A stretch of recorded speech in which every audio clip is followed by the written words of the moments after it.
प्यारे विद्यार्थियों, आप सभी को मेरा नमस्कार। मैं डॉक्टर नेमीचंद कुमावत, सहायक आचार्य हिंदी विषय, राजकीय महाविद्यालय की आपकी इस बीए पार्ट थर्ड विषय हिंदी साहित्य के प्रथम प्रश्न पत्र की आज की इस ऑनलाइन कक्षा में मैं आप सभी का हार्दिक अभिनंदन और स्वागत करता हूं। प्यारे विद्यार्थियों, आपके इस प्रथम प्रश्न पत्र के पाठ्यक्रम में एक पाठ्य पुस्तक लगाई हुई है, आधुनिक काव्य संग्रह, जिसमें 10-12 कवियों की कविताएं संकलित हैं जो आधुनिक काल के कवि हैं। और उनमें से हमने अयोध्या सिंह उपाध्याय हरिओद को पढ़ चुके हैं, जिनकी 3 कविताएं आपके पाठ्यक्रम में इंद्र का गर्वहरण जो प्रिय प्रवास नामक महाकाव्य से लिया हुआ सर्ग हैं, और एक बूंद और एक तिनका 2 छोटी छोटी कविताएं। इनका हम भाव विस्तार, इनकी विषय वस्तु पर काफ़ी विस्तार से बातें कर चुके हैं। दूसरे कवि के रूप में हमने पढ़ा मैथिली शरण गुप्त को, जिनकी 2 कविताएं आपके पाठ्यक्रम में हैं। तो सखी वे मुझसे कह कर जाते, यशोधरा खंड काव्य से यह अवतरित हैं। और दूसरी कविता आपके हैं साकेत नामक महाकाव्य, जो खड़ी बोली में लिखा हुआ है। उसका 9वां सर्ग जो उर्मिला के वियोग वर्णन से संबंधित है, उसका हम विस्तार से अध्ययन कर चुके हैं। उर्मिला की मार्मिक कहानी को जयशंकर प्रसाद जी की लेखनी से अभिव्यंजित जो हुई, उसको हम पढ़ चुके हैं। तीसरे कवि के रूप में हमने आरंभ किया और पिछली 6-7 ऑनलाइन कक्षाओं से हम पढ़ते आ रहे हैं जयशंकर प्रसाद कवि को। उन्होंने जो कामायनी महाकाव्य लिखा, जो 15 सर्गों में विभक्त हैं, उसका तीसरा सर्ग आपके यहाँ पाठ्यक्रम में लगाया हुआ है, श्रद्धा सर्ग। मनु और श्रद्धा 2 प्राणियों के माध्यम से जब पूरी प्रकृति में जल प्रलय हो जाती है, तो ये 2 प्राणी शेष रहते हैं पूरी मानव जाति में। एक मनु जो आदि पुरुष कहलाते हैं, और ये श्रद्धा। और वैसे दोनों ही प्रतीकात्मक शैली में यहाँ अभिव्यंजित हुए हैं। रूपक का प्रयोग यहाँ लेखक ने किया, कवि ने किया है। मनु जो है मन का प्रतीक है, श्रद्धा जो है हृदय का प्रतीक है। तीसरा पात्र इसमें ईड़ा है जो बुद्धि का प्रतीक है। मनु और श्रद्धा, इन दोनों के योग से मानव का जन्म होता है, यानी इसी से मानव जाति रूपी बेल फैलती हैं। उन्हें इस मानवता के यानी जयशंकर प्रसाद जी ने जब पूरी प्रकृति में जल प्रलय हो जाती है, तो मनु और श्रद्धा और इनके पुत्र मानव के माध्यम से संपूर्ण मानव जाति की सृष्टि के विकास की कहानी को यहाँ बताया गया है। मनु और श्रद्धा का मिलन इसमें होता है, दोनों एक दूसरे का परिचय यहाँ देते हैं। मनु जो है, उनके विचारों से लगता है कि वो इस जीवन के दाव को हार चुके हैं। हताश और निराश होकर के वैराग्य भाव धारण करके वो भी अपने जीवन का अंत करना चाहते हैं। लेकिन श्रद्धा उनके सामने उपस्थित होकर के मनु को जो है कर्तव्य पथ पर अग्रसर करने का बार बार प्रयास करती है कि पूरा संसार तुम्हारे सामने पड़ा और तुम अकेले हो, इस सारी सृष्टि के सौंदर्य का तुम उपभोग कर सकते हो, लेकिन इसके लिए कर्मयोगी बनना पड़ेगा। तो बार बार जो श्रद्धा है मनुष्य की अकर्मण्यता को छोड़ने के लिए प्रयास कर रही है कि तुम हताशा और निराशा इन दुखों को छोड़ दो, क्योंकि जीवन ही संघर्ष की कहानी है। और यदि हताशा और निराशा में हम रहेंगे तो हमारी कोई स्पष्ट पहचान नहीं बन पाएगी। वही व्यक्ति जो अपना लक्ष्य निर्धारित करता है और उसे प्राप्त करने हेतु जो प्राणों की बाजी लगा देता है, यानी अपने जीवन तक को समर्पित कर देता है, जीवन की बाजी लगा करके लक्ष्य हासिल करते हैं, वही यहाँ पर जो मनु है वो जीवन का दाव हार चुके हैं।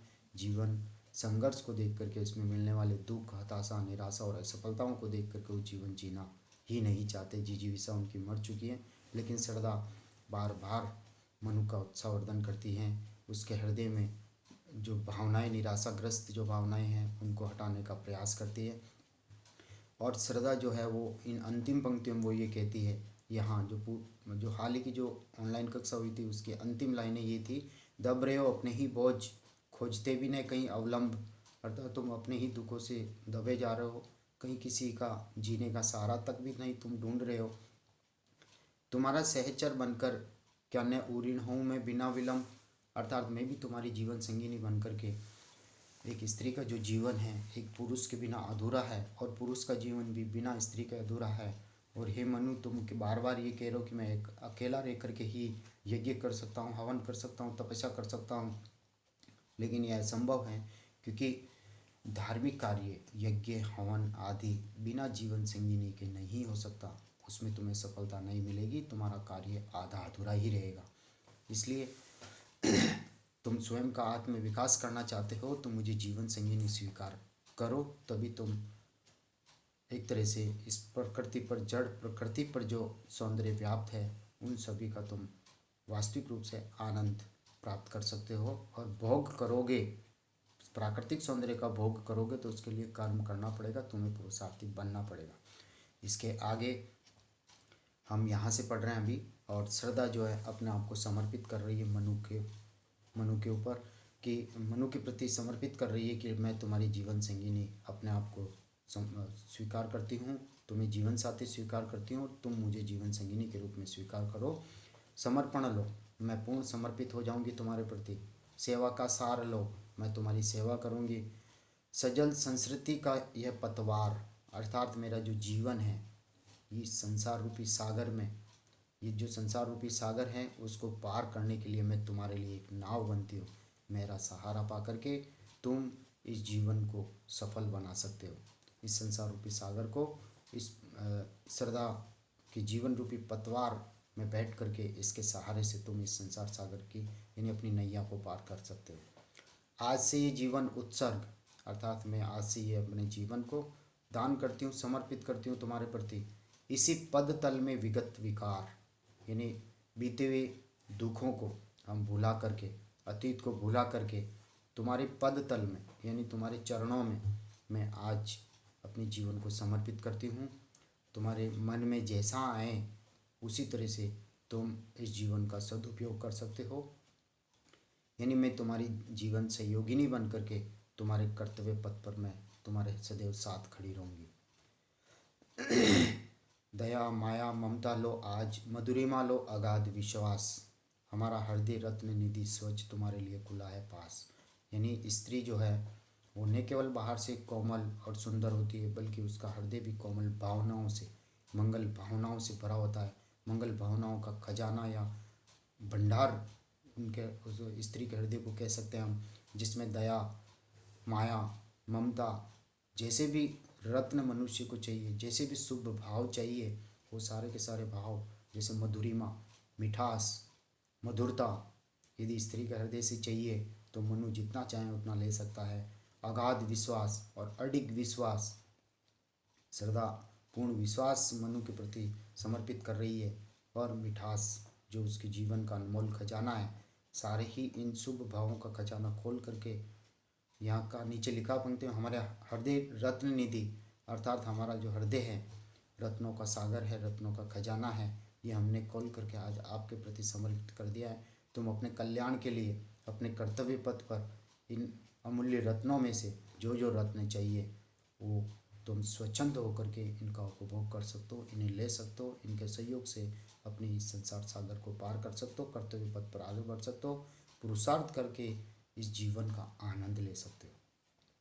तो हमारे हृदय रत्न निधि स्वच्छ, यानी पवित्र भाव हमारे हृदय में है, क्योंकि स्त्री पति परायण होती है और अपने पतिव्रता धर्म का निर्वाह करते हुए वे पुरुष की जीवन संगिनी बन करके उसकी सफलता में अपना कदम रख देती है, अपना हाथ लगा देती है।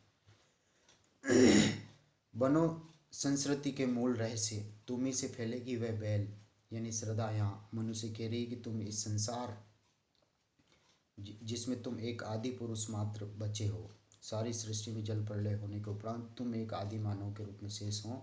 अब इस पूरे संसार को पुनः इस मानवता को जन्म देने का मूल रहस्य के रूप में तुम विख्यात हो जाओ, प्रसिद्धि प्राप्त करो। तुम्ही से फैलेगी वह बैल यानी मानवता की बैल। संतान जब जन्म लेगी तो संतानों से पुनः संतानें, इस तरह से वह बैल जो है मानवता की बैल, वह तुम्हारे माध्यम से ही फैल पाएगी। और जब तक तुम जीवन संगिनी मुझे स्वीकार नहीं करोगे तो अकेले बैल फैलाना तुम्हारे लिए असंभव है। तुम्हारे ये क्षणिक विचार होंगे, जिस तरह से हवन यज्ञ आदि तुम कह रहे हो कि मैं अकेले कर सकता हूँ और अपना आत्मा का विकास कर सकता हूँ, ये तुम्हारे संकीर्ण और तुच्छ विचार है।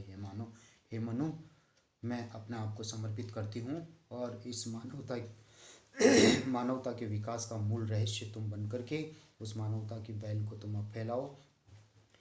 विश्व भर सौरभ से भर जाए, अर्थात पूरा संसार उस सुगंध से भर जाए, मानवता की सुगंध से, सौरभ से भर जाए। सुमन के खेलो सुंदर खेल, सुमन अर्थात संतानों के तुम सुंदर खेल खेलो, संतानों को जन्म दो और उसकी सुगंध से, उनके पुरुषार्थों से उनके कल्याणकारी कार्यों से ये सारा संसार भर जाए, अर्थात उनकी कीर्ति फैले और उससे तुम्हारा यश बढ़ेगा। यानी कहने का तात्पर्य तुम इस संसार को जन्म देने का मूल रहस्य मेरे सहयोग से मूल रहस्य बन सकते हो, आदि पुरुष बन सकते हो।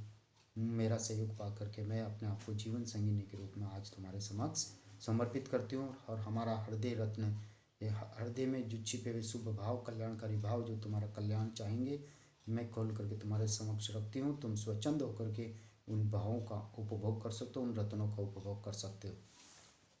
प्रसन्नता के साथ तुम अपना जीवन अब जी सकते हो। और ये क्या, तुम सुनते नहीं विधाता का मंगल वरदान।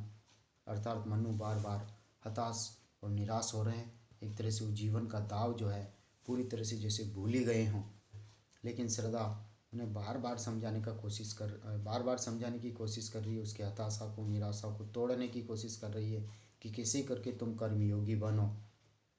लेकिन मनु हताश और निराश, क्योंकि वो बार बार यही कह रहे कि मैंने इस जीवन को जी के देख लिया है। उसका अंतिम परिणाम असफलता है, निराशा है, जीवन संघर्ष की एक कहानी है, उसमें बस केवल दुख ही दुख मिलते हैं। लेकिन श्रद्धा ने बहुत सारे दृष्टांत दे करके यहाँ समझाया कि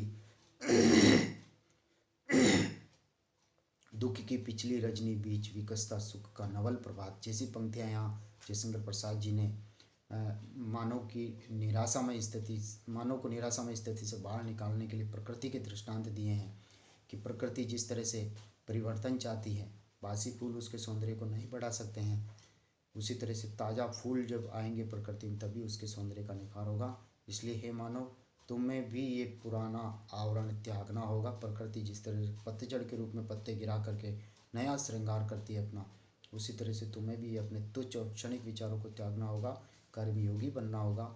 जीवन की बाजी जो तुम हार रहे हो, उस बाजी को जिस तरह से कर्मवीर पुरुषार्थी मनुष्य जीवन की बाजी लगा करके अपने लक्ष्य को हासिल कर लेते हैं, यानी प्राणों की आहुति दे देते, प्राणों की परवाह भी नहीं करते। लेकिन तुम तो हताश और निराश होकर के वैराग्य भाव धारण करना चाहते हो और अकेले ही सब कुछ करना चाहते हो। यह असंभव है। और सारी सृष्टि में कि एकमात्र तुम देव वंशज बच्चे हो, तुम एक तरह से उन देव वंशज हो, अमर रहने वाली संतानों में से तुम हो और इस सृष्टि को पुनः तुम जन्म दे सकते हो। और मानवता की जो बैल है वो केवल तुम्हारे ही माध्यम से अब फैलेगी। इसका श्रेय तुम्हें जाएगा और वो यश अर्जित करो, ख्याति प्राप्त करो। लेकिन मनु नहीं मानता है, उसके हृदय में बस निराशा और हताशा ने स्थान बना लिया है। क्योंकि जल प्रलय हो गया, जो यानी इनकी जो पूर्व पीढ़ी है देवगण, वो अमर रहने वाली शक्तियों के रूप में अपने आप को मानते थे, अहंकारी हो गए थे, घमंडी हो गए थे कि हमारा कोई कुछ भी नहीं बिगाड़ सकता, हम इस प्रकृति में अमर रहने वाली शक्तियाँ हैं। लेकिन प्रकृति उनके विरुद्ध कुपित होती है। आकाश, वायु, अग्नि, जल, पृथ्वी सब कुछ मिल करके उस देव जाति का विनाश लीला रचा देती है। और यही प्रकृति अब केवल मात्र मनु उसमें है शेष, और प्रकृति का संपूर्ण सौंदर्य, खजाना, रत्न भंडार सब कुछ उसके समक्ष पड़ा है। लेकिन मनुष्य अब जीवन जीना ही नहीं चाहता, यानी मनु जीवन जीना ही नहीं चाहता। श्रद्धा उसको कर्म पथ पर बार बार अग्रसर करती है। तो इसलिए श्रद्धा यहाँ इन पंक्तियों में और कह रही है, उसे पुरुषार्थ हेतु शक्ति का संचय करने के लिए कहती है। कल्याणकारी आशीर्वादी वचन जो विधाता ने दिए उनको, उसको सिरोधारी करने के लिए कहती है। और ये क्या, तुम सुनते नहीं विधाता का मंगल वरदान, अर्थात विधाता का मंगल वरदान, कल्याणकारी आशीर्वचन। और वो यह है कि मनुष्य को सदैव इस प्रकृति पर शक्तिशाली बन करके पुरुषार्थ में लीन रहना चाहिए और सुखों का भोग करना चाहिए। शक्तिशाली हो, विजयी बनो, यानी विधाता का यह मंगल वरदान है, एक कल्याणकारी वरदान। हे मनुष्य, तुम शक्तिशाली बन करके पुरुषार्थ की शक्ति का संचय करो और जीवन पथ पर तुम आगे बढ़ो, विश्व का सर्वशक्तिशाली मानव बनो, विजयी बनो। अर्थात इन बाधाओं पर, इन संकटों पर विजय प्राप्त करो। दुख हैं तो दुखों पर विजय प्राप्त करके सुख अर्जित करो। विश्व में गूंज रहा जयगान, अर्थात इस पूरे विश्व में मनुष्य का ही जय जयगान होता रहेगा। यानी जो पुरुषार्थ करेगा, जो शक्ति का संचय करेगा, जो संघर्ष करेगा, उसकी विजय तय है, उसे जीत जरूर मिलती है। यानी जो संघर्ष करेगा उससे सफलता हासिल होगी। जो निराश और हताश होकर के जो बैठ जाएगा, उसे सफलता नहीं मिलेगी, वो अपने कर्म में कभी सफल नहीं हो पाएगा, अपने कार्य में सफल नहीं हो पाएगा, और एक दिन इसका इस जीवन से अंत हो जाएगा। यानी इस जीवन में पुरुषार्थी बन के ही मनुष्य को कर्म करना होगा। जो बाधाएं, जो संकट, जो दुख, दर्द, निराशा, हताशा आती है, संघर्ष करता रहेगा, पुरुषार्थ करता रहेगा, तो उसका शुभ परिणाम मिलेगा, उसका कल्याण होगा। तो लोक कल्याण के लिए उसे विधाता के आशीर्वचनों को मानते हुए आगे बढ़ना होगा। डरो मत अरे अमृत संतान, अग्रसर है मंगलमय वृद्धि। तो बार बार जो श्रद्धा उसे मनु को ये समझा रही है कि तुम डरते क्यों, तुम तो देव, अजर अमर रहने वाले की संतान हो, अमर देव वंशज हो। अग्रसर है मंगलमय वृद्धि, अर्थात कहने का तात्पर्य देव संतान जो तुम्हारे से जन्म लेगी और उनका कल्याण निश्चित रूप से होगा। यानी कहने का तात्पर्य मंगलमय वृद्धि का तात्पर्य है कि जिन संतानों को तुम जन्म दोगे वो देव वंशज ही कहलाएगी, और उनका मंगल ही मंगल होगा, उनका कल्याण ही कल्याण होगा। पूर्ण आकर्षण, जीवन केंद्र खींची होगी सकल समृद्धि। और जब तुम्हारा जीवन के प्रति लगाव होगा, मुझे जीवन संगिनी के रूप में स्वीकार करके पुनः संतानों को जन्म दो, उनसे देव संतानें जन्म लेगी। और पूर्ण आकर्षण कहने का तात्पर्य कल्याणकारी उन्नति तुम्हारे पास खड़ी है, संपूर्ण जीवन तुम्हारे पास दौड़ के चला आ जाएगा। यानी कहने का तात्पर्य तुम्हारी संतानों का कल्याण ही कल्याण होगा। इस प्रकृति में जितना आकर्षण है, जितना सौंदर्य है, वो तेरी तरफ खींचा आवेगा, तुम उनका उपभोग करो। खींची आवेगी सकल समृद्धि, यानी धन दौलत वैभव, जितना सब कुछ इस प्रकृति में व्याप्त है वो सब कुछ तेरे पास आ जाएगा। यानी इस सौंदर्य के लिए पुरुषार्थी बनना होगा, कर्म करना होगा, इस संतान रूपी नवीन बेल को फैलाना होगा। यानी कहने का तात्पर्य वंश वृद्धि करनी होगी, और तेरे और मेरे से अर्थात मनु और श्रद्धा के माध्यम से ही इस मानवता का विकास संभव होगा, और तुम आदि पुरुष के रूप में अपनी ख्याति अर्जित करो।